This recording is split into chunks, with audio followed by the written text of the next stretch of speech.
Alright, welcome back. Another Parmenius. Has been a long time. Hi, Bernard. How's it Hello? going? This is Bernard. And we're here with Vader. We're here with my little supervillain type pet I have on my lap. Hopefully, he doesn't interrupt us much. But Okay. This is your host, Jordan Sheppard, Yeah. and we're back for another Parmenius. So today, we're talking about something that spans. Interesting that I have a non-human agent here. Mm-hmm. So we're talking about Bruno Latour and his. Is it called his science studies? Mm-hmm. Okay, so a number of questions emerge here, and in particular, take these out.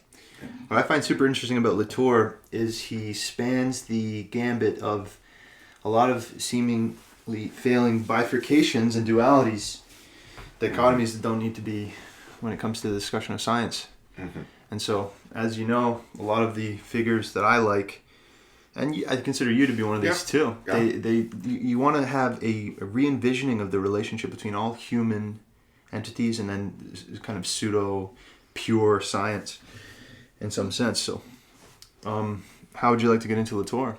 I'll start with Thomas Brown.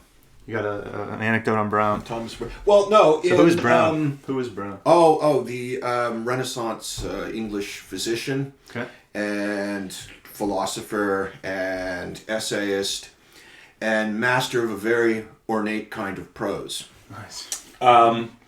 And he might be compared in that regard to, say, Richard Burton, or even a bit continental figures like Agrippa, okay, who I may have a cause to mention later, but not now. So Thomas Brown says in one of his essays, I think it's in Religio Medici, the faith of a physician is how you would translate that. He shares a little anecdote. And he says, well, I was in a tavern or an inn, and I was talking to this guy, and he was telling me, I know a pig man. Okay? Vader doesn't like that. I know a pig man. What do you mean? Well, he's half man, half pig. So that is there as, I guess you would call it a kind of semi-knowledge, right? Or a kind of offhand, narration of the Ripley's Believe It or Not character. Okay. Right? Like, isn't reality strange? So it's eliciting our imaginations. Yeah. So it's eliciting our imagination to conceive the strangeness of the world through legends and marvels and other things of this kind. Okay. So this is the kind of thing we have in, our contemporary society come to dismiss as superstition, as nonsense. So we speak, for instance, of old wives' tales. Yeah. Old women particularly are, susceptible to, practicing a bit of blarney on us. And we also speak of, fishermen as being prototypical liars, right? So like if a fisherman is telling you about a mermaid he saw, okay? So in past societies, there's been this background of like interesting, strange anecdotal knowledge, which is just a kind of assumed backdrop to, the social intercourse that we engage in. Okay. And, we still do this to some extent, right? Ripley still publishes its Believe It or Not, okay? And people still buy it and read it, and I think there's still a TV show, right?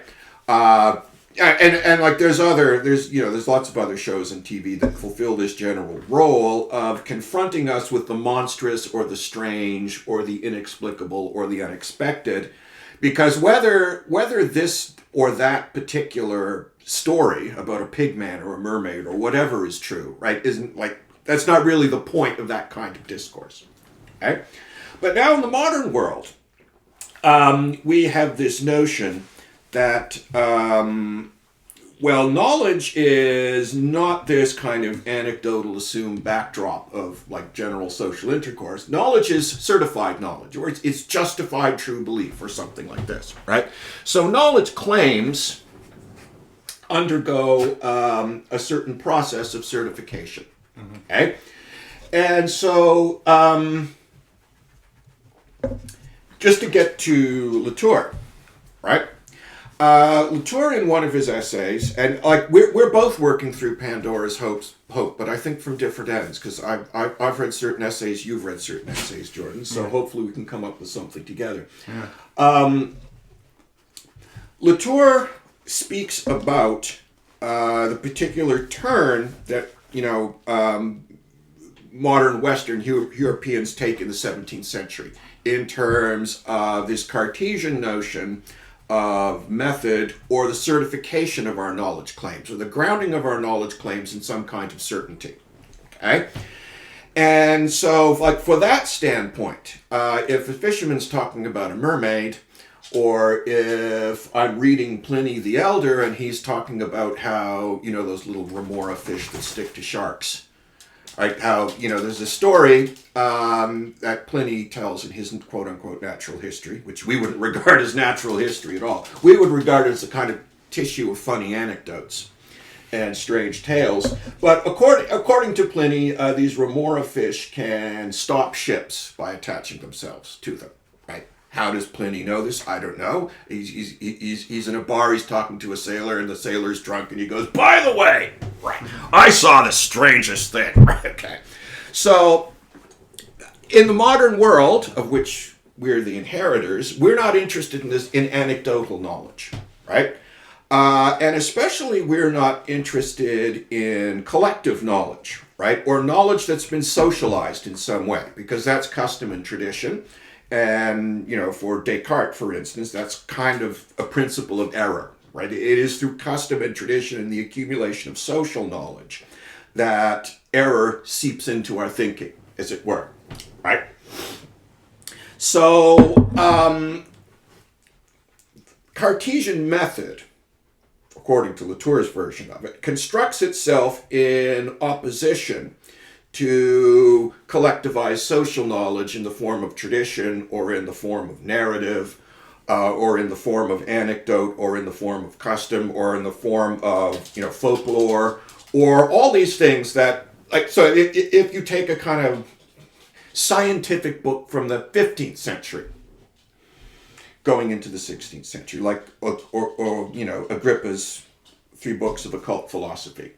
It's this vast amorphous collection of folklore and classics. And the assumption there is that, knowledge is what is in books. Knowledge is what is hollowed by being in ancient classical books, right? How do I know there are unicorns? Well, the Neo-Pythagorean Apollonius of Tyana says there's unicorns, so, right? That's good enough for me, Agrippa, right?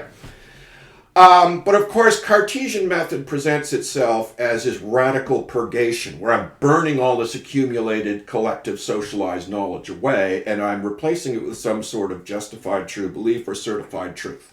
Okay? Mm-hmm. And so Latour says this process in Descartes and in his heirs, right? This process constructs itself in terms of I refer to it as Latour's diamond, right? Because if you've read very far into Latour, he has a real fondness for diagrams. Oh, yes. Extravagant diagrams. Even a few chapters in. Yeah. And he has a wonderful diamond-shaped diagram in which he explains the entire modern framing for the production of certified true knowledge, right? And he explains it in terms of this diamond figure. So, and these 4 points of the diamond, Vader is enthusiastically intruding upon human discourse as a non-human agent. Right? And so I greatly appreciate his presence here. Okay. So more on that later. Right. Latour describes the modern construction of certified knowledge in terms of a diamond-shaped figure that has 4 points. Okay? Mm-hmm. There's in here, out there, down there, and up there. Okay? And so that maybe requires a little bit of explaining. Right? Up there is whatever is your ultimate principle of certification. What that self-certifying whatever it is that certifies all other knowledge. Right?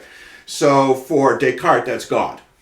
right? Since God is not a deceiver, I can trust that if I apply my intellect in a methodical way, I will arrive at the truth. Okay? Now, you can put other things in the place of God there, right? So you can say, well, we can trust our rational faculties because evolution has equipped us with them as a survival mechanism, and if there was something fundamentally wrong with them, we'd be dead. Okay? Right? And it's kind of controversial whether that's true, but that's one move you can make. Okay? So, or if you're Kant, say, you can put up there the transcendental ego. Okay? So there's some kind of ultimate certifying principle, right, that stands in the up there position. Okay? And what the certifying principle connects, Latour says, is in there with out there, right? So these are the terms we're familiar with in philosophy of subject and object, okay?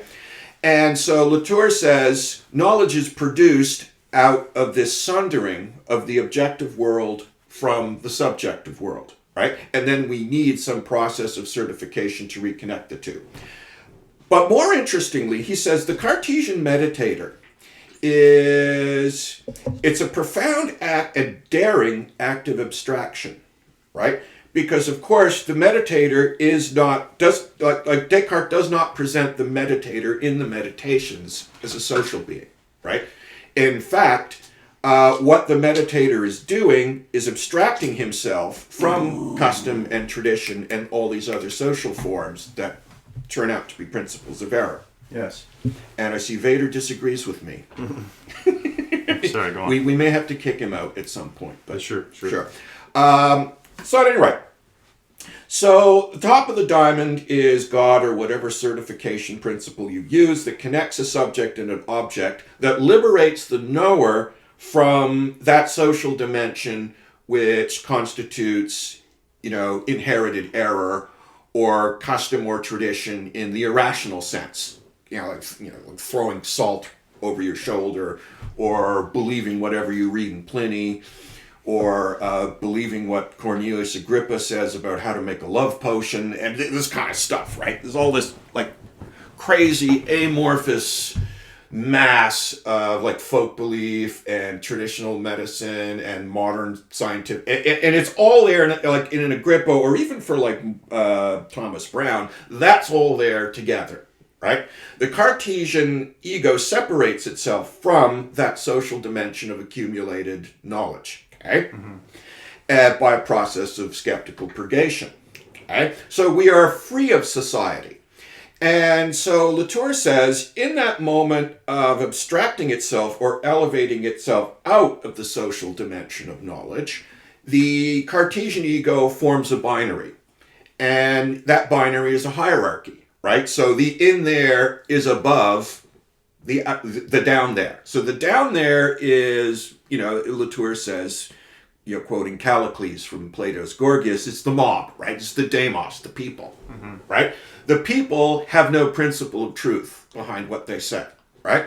So there's a separation and a distinction of the subject from the social dimension, and a radical subordination of the social dimension of knowledge to now the free autonomous subject, which is the producer of its own knowledge, right? So knowledge in the Cartesian scheme is this autonomous free self-production, right, of the world as known through the purgation of error by means of skeptical technique. So this is the bedrock of what becomes critique. This is the bedrock of what becomes critique. Okay, so we can't have mermaids anymore. Yeah. We can't have unicorn powder. We can't have love, right? There's all that stuff there. And there's no pig man, by the way. Right? So Thomas Brown is wrong about the pig man. Okay? And there's a whole other discussion there about iconoclasm. There's an essay called The Surprise of Action. Did you get to that one? I'm not sure. No. No, it's called Facts and Fetishes. Okay. Right? And I'll talk about facts and fetishes later. But of course, Descartes is a great iconoclast. Right? He destroys the fetishes. He destroys the idols of the mind. Right? Bacon uses that image of idols of the mind too. So I'm this great idol smasher, like a Hebrew prophet or something. I'm smashing the images of Baal. Okay? But Latour says in modernity, there has to be a second subordination. And the second subordination is going to cause all kinds of difficulties. Because as the meditator is separated from society, as the meditator constructs a binary, which is a hierarchy, right, distinguishing knowledge as his free self-production from the error of tradition. As he does that, there has to be a second subordination. In other words, the mind must be subordinated in some sense to a pure object, right? Because it is the object that determines what the mind knows, right? So like, as a medieval philosopher might have said, truth is the adequation of the intellect to the thing, right? And so in the particular modern construction, Latour says, that thing stands in another hierarchical relationship. As the mind is above social or connected or collective knowledge, so the intellect is subordinated to the pure objectivity of the fact. Okay? So we might consider that pure objectivity of fact to be something like, Descartes' res extensa, right? So like matter is just this kind of extended. The only thing Descartes never questions, for example. Yeah. Like for instance, the geometrical Yeah. is not even subject to question, even in Kant. Even in Kant. Okay. Now, there's some problems with math and geometry for Descartes, that he discusses elsewhere in his letters, but but that's kind of a separate thing. So you have to bracket that for a moment. Sure, please, Jordan. Right. But, okay. This subordination of the social to the free autonomous individual as the producer of his own knowledge involves, in turn, the subordination or the formation of a binary or a hierarchical relationship between that free autonomous subject and whatever the object of knowledge is. Okay? So, Descartes wants to understand physics. He wants to understand the mathematics of the universe in motion. And God stands as the kind of epistemic guarantee of that possibility, right? But his aim is, in a certain sense, to know that extended world out there in physics. Okay? So he wants the physics and the geometry and the motion of corpuscles or whatever kind of particles he wants to posit there. I don't think he believes in corpuscles, but anyway. Okay? Whatever it is that's out there, right? So mind transcends society or is free in relation to society only insofar as it is itself subordinate to fact. Okay? And so fact is something we consider as, I construct fact by abstracting my own subjectivity from the world. Okay? And so fact takes on this character of being, for instance, ahistorical. Right? Nature doesn't change. Okay? Physics doesn't change. The facts don't change. And once something has been a fact, it's always a fact. Right? It's always a fact and always will be a fact that on a certain morning Henry VIII had this for breakfast. Eggs, whatever, right? So the fact is unalterable. The fact is ahistorical. The fact doesn't alter. The thing known does not alter. Only the mind knowing alters. The fact does not have a social dimension, okay? So it's not a fact for a society or for a social grouping. It's a fact in itself. Okay? So the fact stands forth in itselfness, this rigorous objectivity, this separation both from the mind and the social dimension, right, of human existence, right? So the fact is ahistorical, cold, objective, and impersonal, and that is what grounds the superiority of the knowledge producer, the modern knowledge producer, right, the Cartesian intellect, to that previous social dimension that might be embodied in custom or tradition or religious revelations or a whole bunch of other things, right? So Latour says that, of course, this bequeaths to us a severe problem, okay? Because the diamond has constructed itself in such a fashion as to project a kind of absolute distinction between the mind knowing and the object known, okay? And, the question is, what guarantees that correspondence? is there a principle that guarantees that correspondence of the mind to the fact that liberates us from Agrippa and the alchemists and all those people who made errors, right? Or Pliny the Elder, or the local fishwife, or whatever, or the guy who says there's a pig man, okay?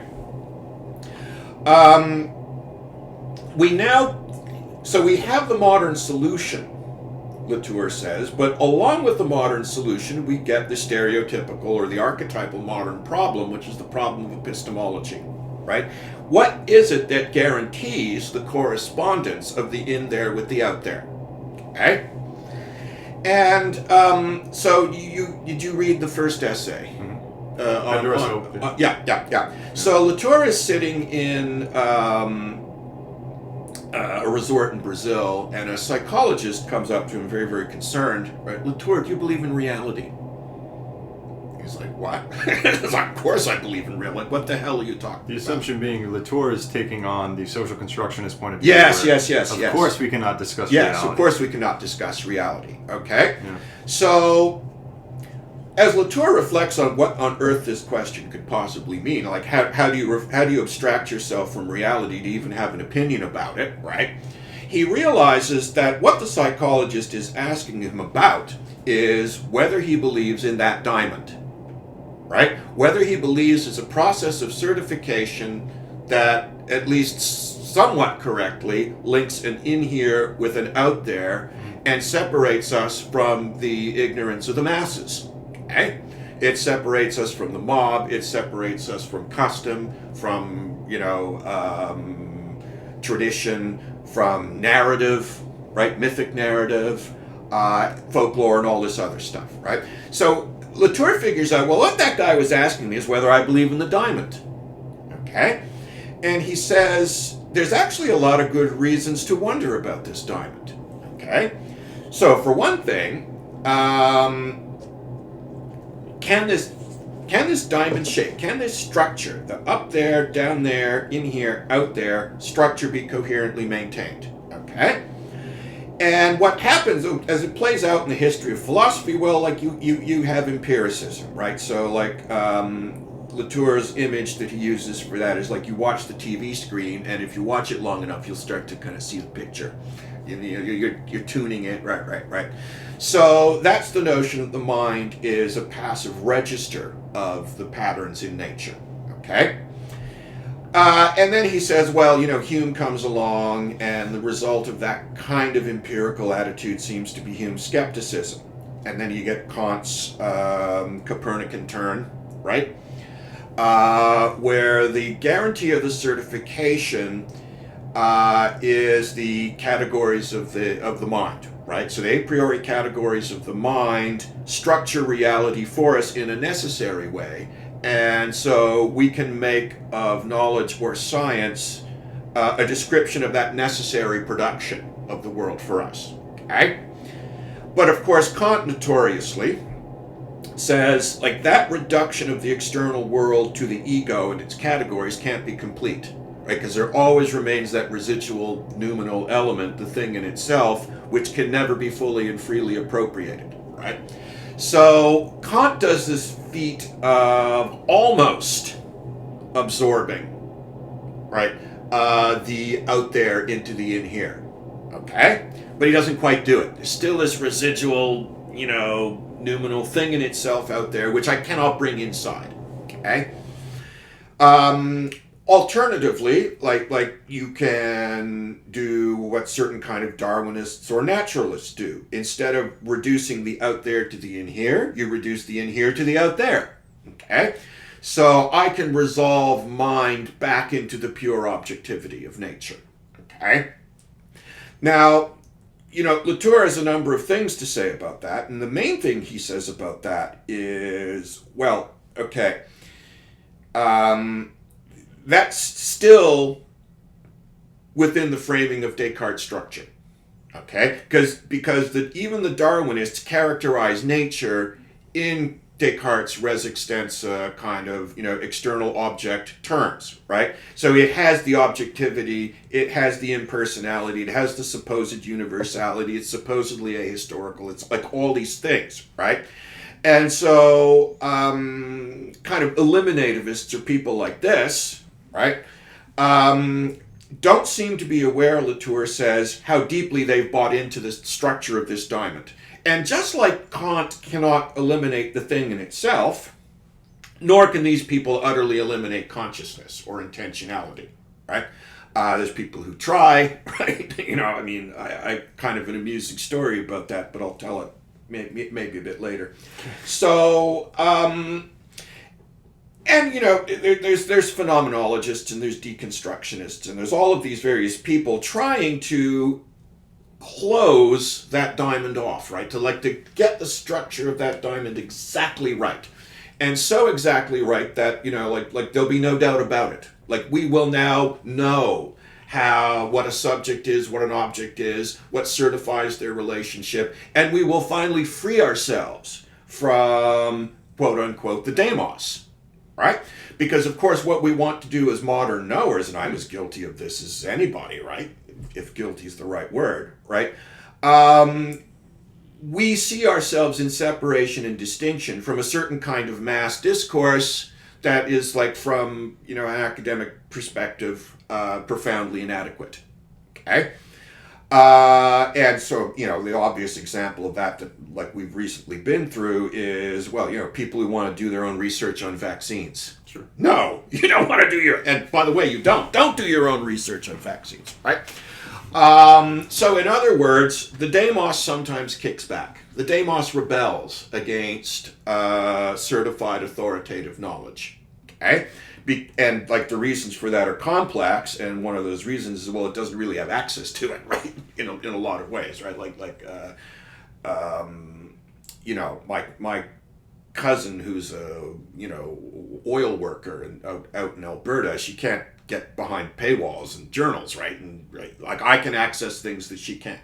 Okay, and so since the demos can't access elite knowledge or publicly certified knowledge in the full sense, they just make up their own knowledge, right? Now, I was talking to somebody and he had a vaccine, and we're back to the pig man, right? He took the vaccine and his head turned purple or whatever, right? So the vaccine's not for me, right? So Latour says that's our dilemma. But at this point, do you have something you want to add, Jordan? Sure.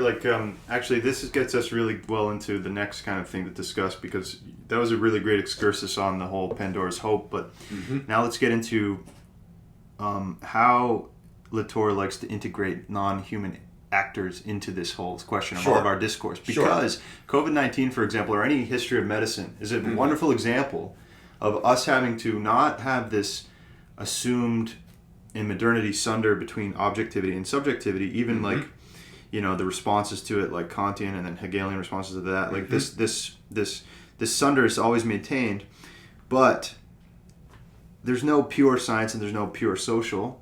No. To the extent that we have to not accept, but in a fuller understanding, we have to see the way that we socialize all scientific facts and the way that what is the kind of opposite of this? He says explicitly. COVID-19 is a perfect example where, the elite knowledge producers, in certain sense, fail to socialize certain facts, right? How do you mean? There was a good deal of resistance to what governments and academics and people in the pharmaceutical industry and so on were saying, right? So the fact had been socialized for them, but for other masses of people, apparently this fact was not adequately socialized, right? By the way, that's not a new thing. That's happened in past epidemics. There's always people who don't trust what the doctor says, or they don't trust what the government says, or they don't trust this and they don't trust that, right? Because it seems difficult to It seems difficult to collectivize knowledge, okay, or return knowledge to that dimension of the social, without a good deal of trust in authority and expertise. Okay, so, but of course, there's other people well, why do I have to socialize why do I have to collectivize or socialize this knowledge of vaccines? Like I'm in charge here, right? I know what I'm doing. Shut your mouth and shut off the internet and stop trying to do your own research on this because you don't know how, right? And that's an entirely legitimate complaint, but that's a stance from within the diamond, right? So that's the stance of the free producer of knowledge confronting a pure object, COVID-19 virus, which, by the way, I don't know what the state of play is on this question, but there has been a question, at least in the past, of whether COVID-19 is something that we created. Sure. Which would be a very Latourian kind of, right? And I don't know, right?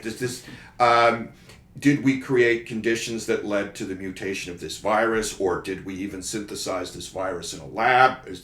As far as I know, the answer to that is probably no. Well, sorry, because that's interesting because he talks about the production of knowledge, but I meant more so.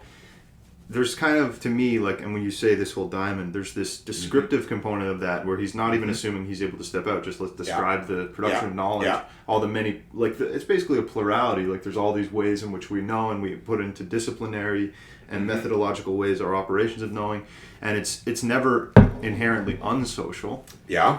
But I guess the question was, like, how do we see the integration of non-human agents into what Latour calls science studies. Yeah, so I'm trying to understand his distinction in science studies. Yeah, sure. So, the first thing we have to get is that, well, Latour thinks there is this discourse called science studies. Sure.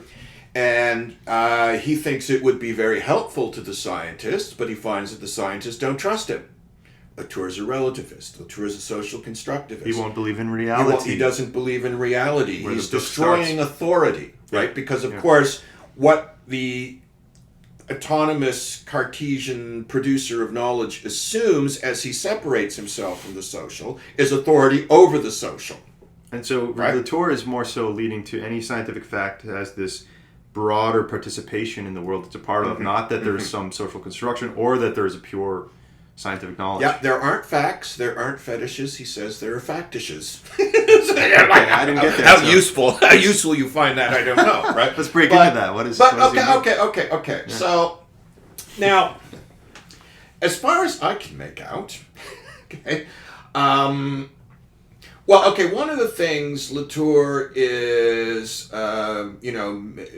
maybe notorious for, and maybe this really ticks off the science crowd. Okay, he says that there's some sense in which the microbes that Pasteur discovers to lie behind the fermentation process, right? Yeah. Right. They think he's saying Pasteur invented those. Okay? Because, he has this essay, and I don't know if you've gotten to it, but it's an excellent one. Just saw the title. Yeah, on Pasteur. Yeah. Where were microbes before Pasteur? Okay? Implying, I suppose, that root and branch microbes are a social construction by Pasteur and other individuals. Okay? So that's the accusation against Latour, right? You're just a pure social constructivist. You criticize social constructivism, right, in certain ways, because social constructivism too is in that Cartesian diamond, right? It's the subjectivity collectivized, it's the in there collectivized, and there's still the question of, well, how do I relate it to an out there? Right, so I can make that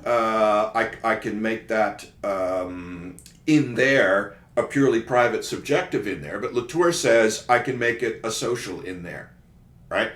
And then I have something like relativist anthropology. Well, the Azande conceive of that this way, Europeans conceive of that way, and there's no mediation between those things, right? Because I've just taken the stance of the Cartesian ego and made it the stance of a collective.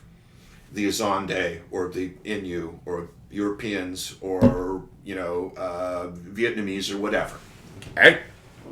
And he says that kind of social constructivism, or like relativistic anthropology or social science, does not get out of the diamond. Okay, that's in the diamond, right? Because it's still assuming that kind of split between the out there world and the various social perspectives that different societies take upon it, right? So, what is he saying about Pasteur? Okay. It sounds like he's saying something of a radically social constructivist kind. Pasteur invented microbes. Okay. There were no microbes before Pasteur. And then post-Pasteur there were, because he, in a certain sense, fabricated them. Okay? So it's a pure fabrication. Latour says, I'm not saying that. I'm not saying, because, of course, the actor network theory involves non-human agency, right? So non-human agents are doing something, right? So it's not the case that, it's not the case that, Pasteur made up microbes out of his head, okay, and then just convinced everybody else, right? So it's like a propaganda or something. So that's not really what happened, okay? So Pasteur is really interacting with the world, okay? But he's not interacting in the world in the sense of just kind of passively registering facts, okay? So for instance, the reason for Pasteur's discoveries is not simply microbes, right? So like Pasteur was not he's like sitting on this chair and they're the microbes into my head, right? Microbes do not press their way into Pasteur's head. That's not how it works, right? Microbes weren't discovered by Pasteur bowing towards a pure fact, bowing towards a purely given, right? Because what actually happens is something like this, okay? Pasteur synthesizes or brings together observations of certain processes with observations of other processes. I've seen these things in a microscope, whatever. I've observed this. I can connect this thing I've observed over here with this phenomena, right? So I can, in my laboratory, using my procedures, my methods, my equipment, right, I can forge these connections between bacteria and like fermentation or whatever, right? So I can forge all these connections between phenomena, right? And the phenomena are out there in a sort of givenness, right? But at the same time, what the scientist does is not passively register that givenness. He actually forges the links, he forges the bonds between this entity and that entity, this process and that process, okay? And of course, that's just the beginning, right? Because of course, over in the other lab over there, and Pasteur's rival, Pouchet, is that his name? Not sure. Yeah, okay, something like that, right? He's like, I can't see this Pasteur stuff, right? I don't know what the hell is he talking about, right? So Pasteur has to win a battle with the other guy, okay?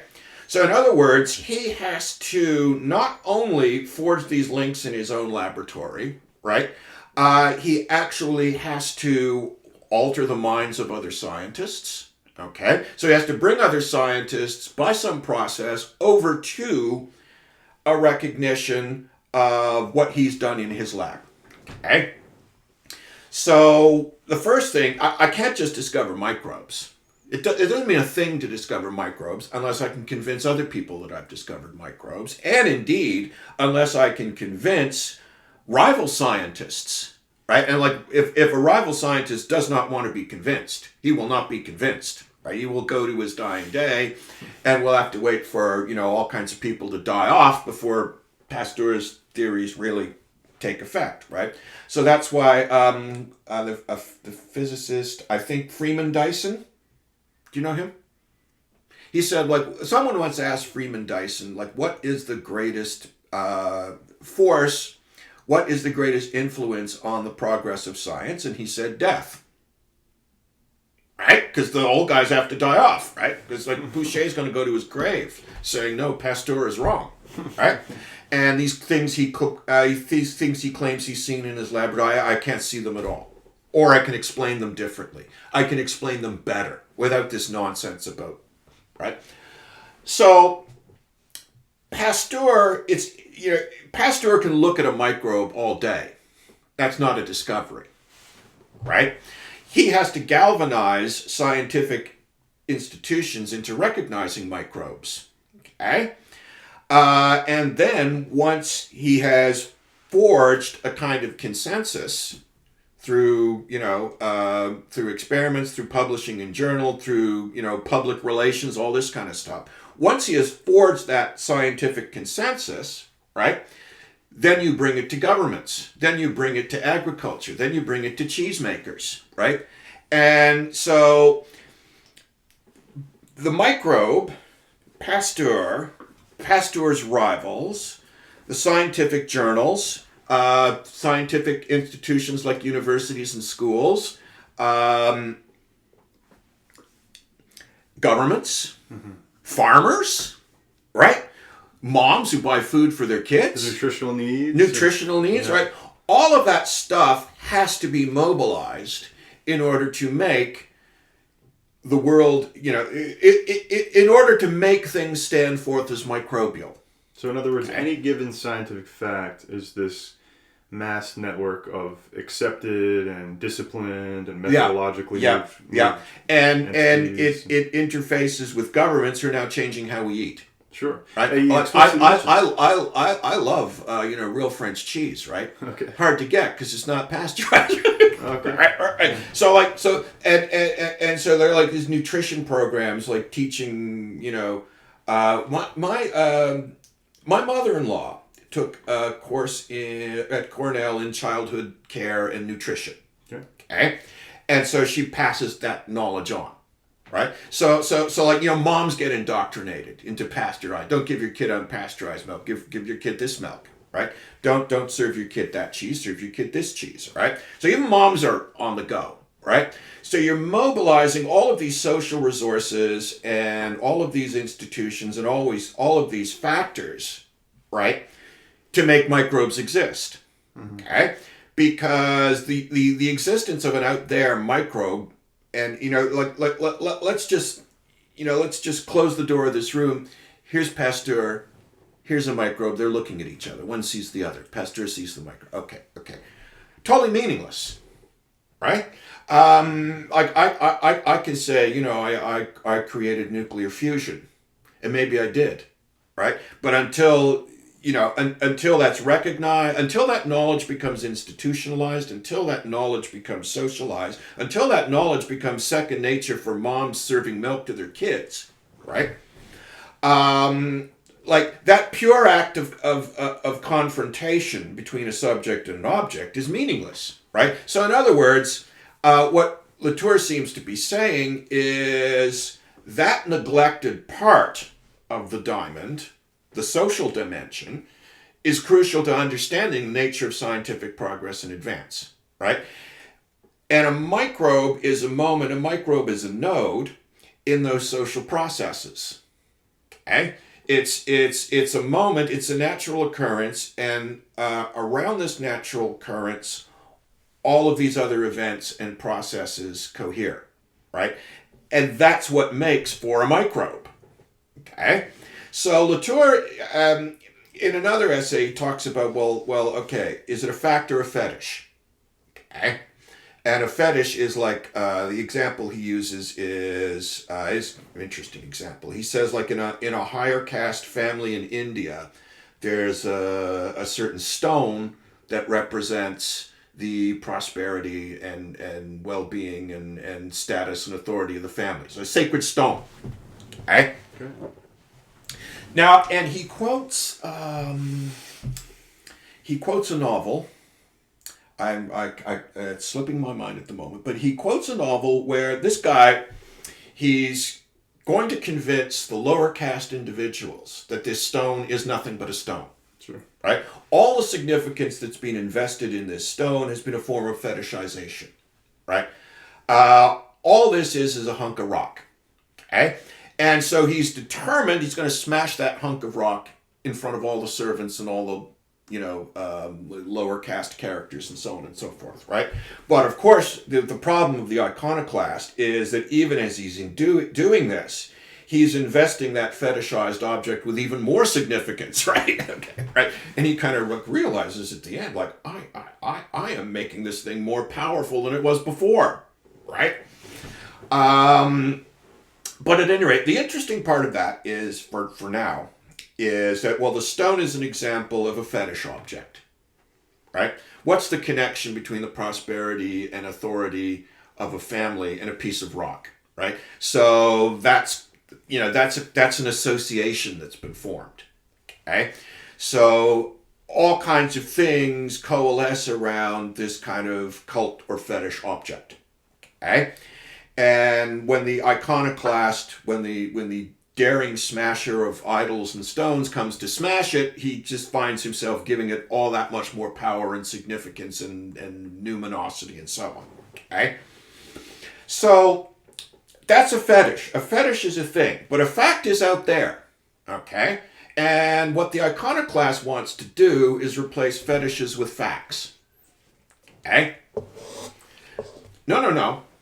I'm going to give you, I'm going to smash this stone that represents all of this error and illusion and oppression and all this, and I'm going to replace it with reality.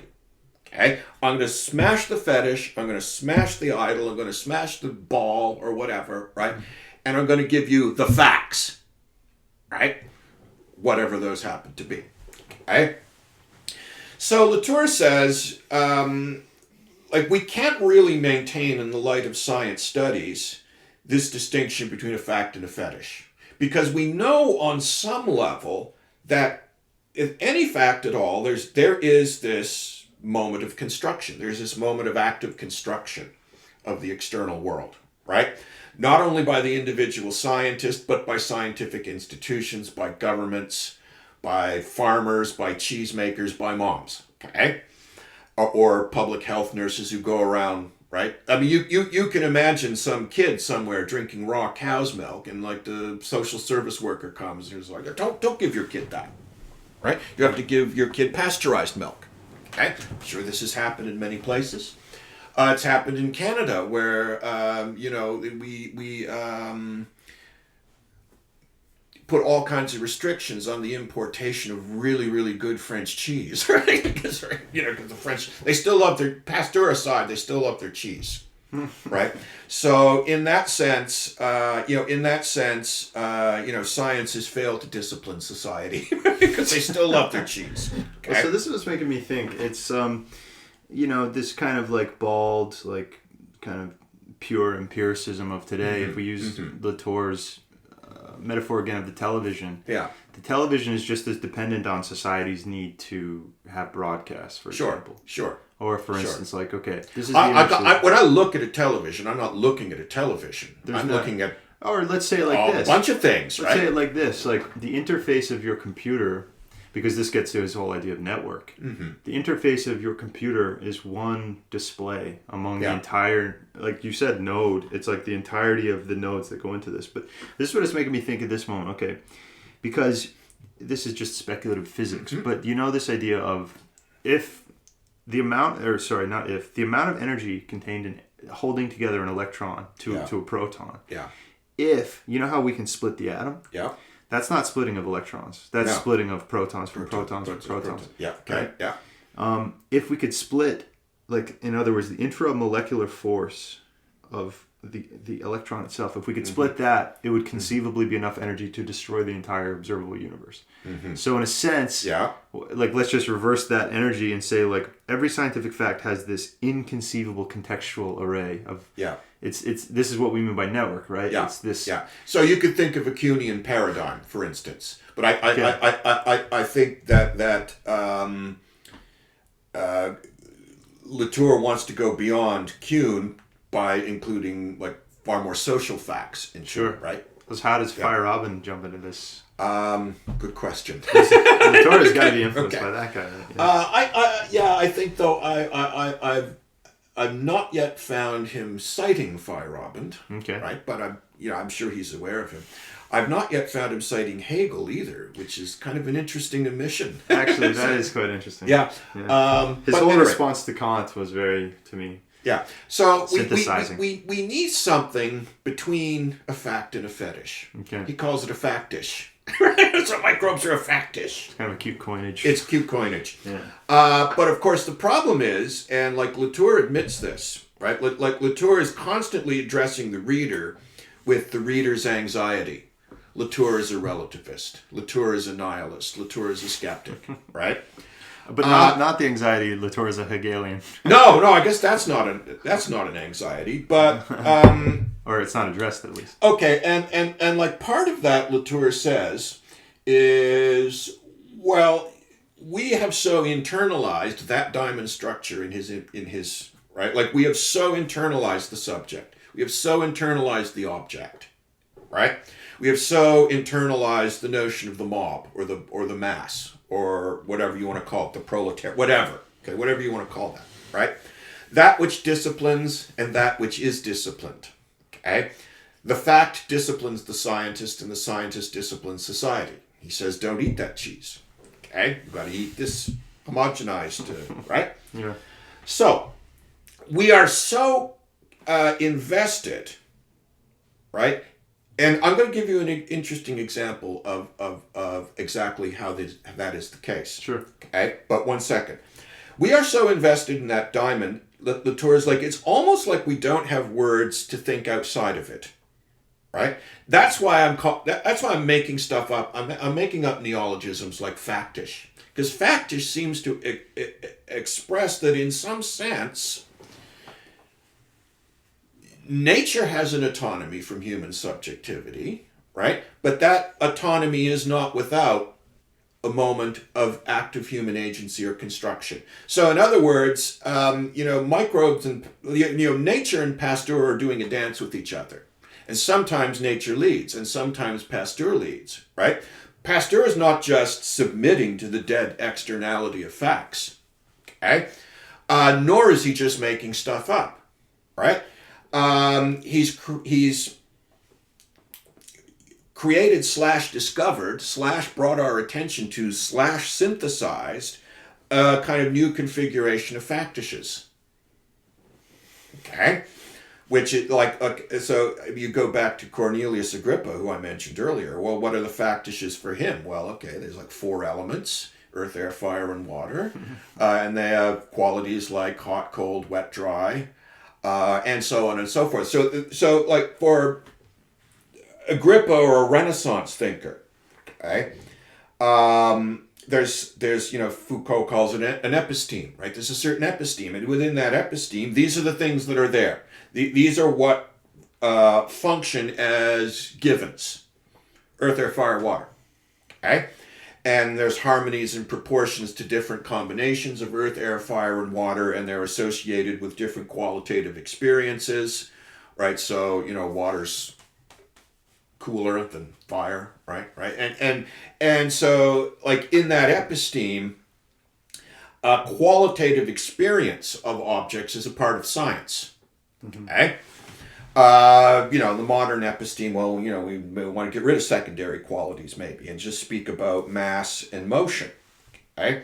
But whatever's the case there, right? Clearly there are historically different configurations of factishes, okay? And like Pasteur has helped us synthesize a new configuration that's, right, and he wants to say like there's something sound about that construction, right? Like that construction is one that like we inhabit now. Right? Like Pasteur's made our world a certain way, okay? And so is there a kind of objectivity that microbes take on because of Pasteur, right? How do we want to, what precise language do we want to use that conveys to us both the givenness of an object and the process of its construction by a scientist or an institution or a government or a corporation or whatever, right? Okay, right? And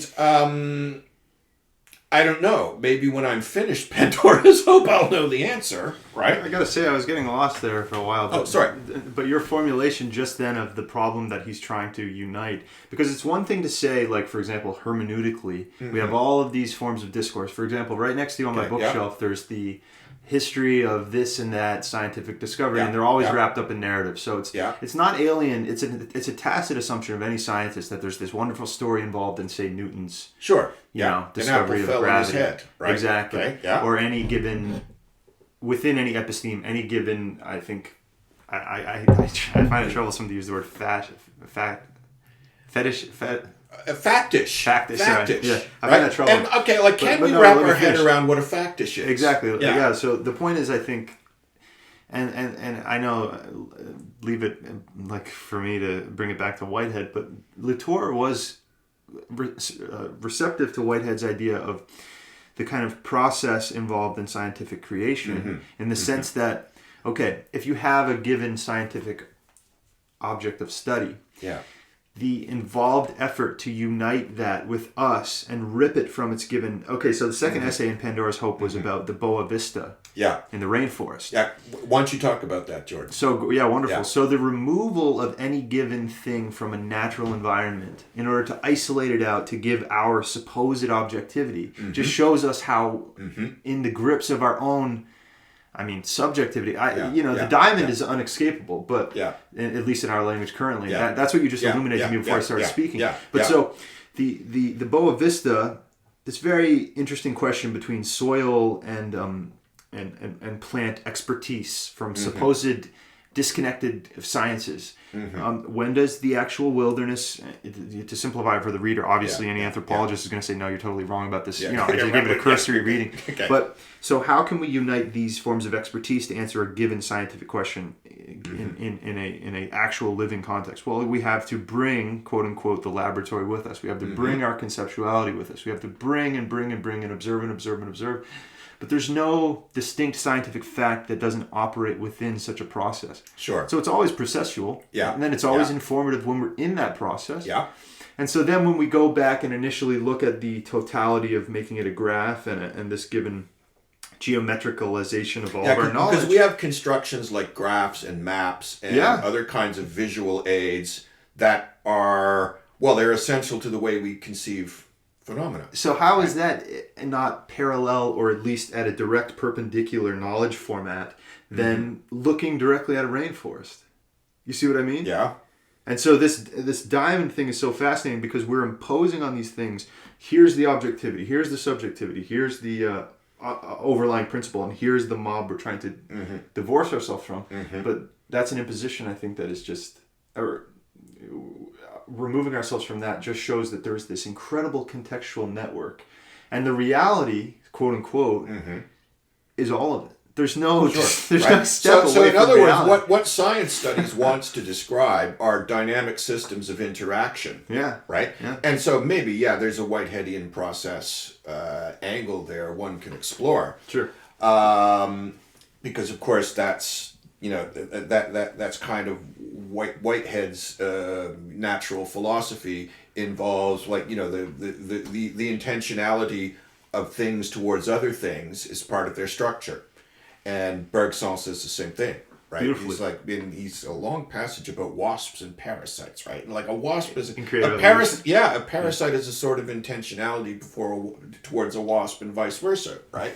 So there's this interconnection or dynamic interaction with these things that's not really captured in the language of pure objects. Sure. It's not really captured in the language of facts either. We need another language to capture it, right? And so Latour is trying to forge this language, and he constantly recognizes that, that like, for all I try to do this, there are going to be people who say, no, you're just a social constructivist. No, you're a relativist. No, you're a nihilist. No, you don't believe in reality, right? Science studies is a threat to science, right?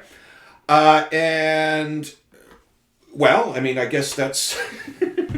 That's, I think the interesting tie in there is him saying, and this is where I link him to Whitehead, this elaboration of the presence, like he makes the disjunction between his methodology in science studies and say the supposed social constructionist, which is like essentially I don't know much about social construction, but let's just say like off the idea of like Derrida's there's nothing outside discourse. Il n'y a pas dehors de la texte. Nothing outside the text. Nothing outside the text. Yeah, nice well, French. no, Latour doesn't want to go the nothing outside the text route.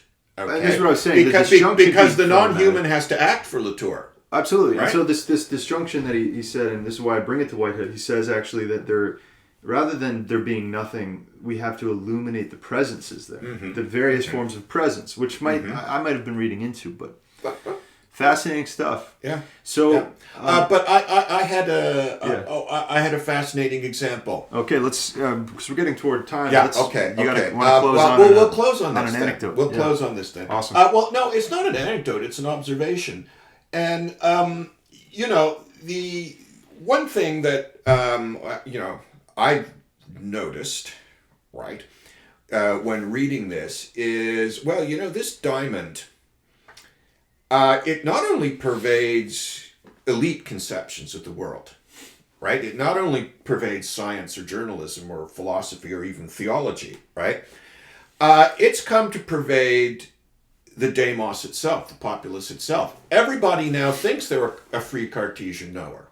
I sit down in my internet, right? I Google up some things, I Google up some facts, I draw some connections, right? So like the conspiracy theorist is a Cartesian knower, right? Like he is a free autonomous subject producing the world as known for the first time. He's uncovered the great conspiracy. He's uncovered the hoax. He's uncovered the story, right? Yeah. And of course, he's also, in a very traditional sense, the iconoclast. I'm going to smash the idols of illusion and replace them with facts. I'm going to destroy the fetishes and bring you the facts. Instead of the scholasticism that Descartes was opposing, now it's the supposed liberality of, whatever. Now it's like, I know what's going on with, like, what's that pizza place? The Pizzagate. Pizzagate. I know what's going on with Pizzagate. And it becomes one big pig man imagination. One thing that maybe is collapsed, and maybe somewhere Latour comments on this, but I haven't found yet, this whole distinction between the free Cartesian knower and the demos has collapsed, because now everyone in the demos thinks they're such a knower. It's incredibly ironic that Descartes making such an abstraction from the demos, so to speak, a move that Latour links all the way back to the sophists. And Plato, like it's incredibly, that abstraction has allowed now everybody to feel that as kind of their birthright, right? Yeah, it's incredible. So everyone thinks the free autonomous production of the world is known for themselves, their truth, in other words. Everyone now claims this as a birthright, and what can the elites do? All they can do is throw up their hands. All they can do is try to correct people, but you try to correct people, they're not in the mood to be corrected. Absolutely. Right? Try telling someone on Twitter they're wrong, right? It's like, So I don't know. That's where I'm at. That's wonderful. Yeah. And I would like to say this too, as far as people who are pretty knowledgeable of science, the late Bruno Latour was actually pretty lively as a writer too, so we need to encourage scientists who can write creatively to do so. That's one thing about science studies that I find very expansive. Yeah. Latour is this most un-French thing. Clear. Because if we started the episode saying, let's talk about this French theorist. Some would run. Terrified. Yes. Latour is alone among advanced French theorists in being very, very accessible. Very easy to read. But yet at the same time, he does admit that there's profound difficulties of discourse here. We're trying to talk about something. It's like very, very hard to talk about. Yeah. Right? Well, thanks for illuminating that to me. Yeah. Seriously. That was a very interesting subject. Yeah. So, maybe we should revisit it. Let's read some more and get back to it. Read some more and get back to it, right? Because I'm sure there's a great deal more to discuss. And I'm very interested in hearing about the Amazon rainforest. Oh, wonderful. Okay. Yeah, we can look back. Yeah. We should do this. We should pick an essay and both tackle that. Yeah. Wonderful. Yeah. I would suggest at some point we look So the chapter on the rainforest is chapter 2, right? Mm-hmm. Yeah. We should look at that sometime. It's long, but I think you'd like the knowledge production idea in there. Yeah. A couple, and true to what you said, at least 3 or 4 diagrams. There's 3 or 4 diagrams. Yeah. To make it All right. Okay. All right. Thanks everyone for listening, and this has been Parmenius. Yeah. Say goodbye, Will. Bye-bye.